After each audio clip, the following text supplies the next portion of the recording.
اور اس وقت کو یاد کرو جب لقمان نے اپنے بیٹے کو نصیحت کرتے ہوئے کہا کہ بیٹا اللہ کے ساتھ شرک نہ کرنا، شرک تو بڑا بھاری ظلم ہے۔ اور ہم نے انسان کو جسے اس کی ماں تکلیف پر تکلیف سہ کر پیٹ میں اٹھائے رکھتی ہے، پھر اس کو دودھ پلاتی ہے اور آخر کار 2 برس میں اس کا دودھ چھڑانا ہوتا ہے،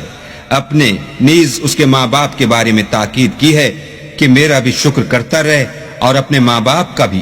کہ تم کو میری ہی طرف لوٹ کر آنا ہے۔ اور اگر وہ تیرے در پہ ہوں کہ تو میرے ساتھ کسی ایسی چیز کو شریک کرے جس کا تجھے کچھ بھی علم نہیں، تو ان کا کہا نہ ماننا، ہاں دنیا کے کاموں میں ان کا اچھی طرح ساتھ دینا، اور جو شخص میری طرف رجوع لائے اس کے رستے پر چلنا، پھر تم کو میری طرف لوٹ کر آنا ہے، تو جو کام تم کرتے رہے میں سب سے تم کو آگاہ کروں گا۔ لقمان نے یہ بھی کہا کہ بیٹا اگر کوئی عمل بالفرض رائی کے دانے کے برابر بھی چھوٹا ہو اور ہو بھی کسی پتھر کے اندر یا آسمانوں میں مخفی ہو یا زمین میں، اللہ اس کو قیامت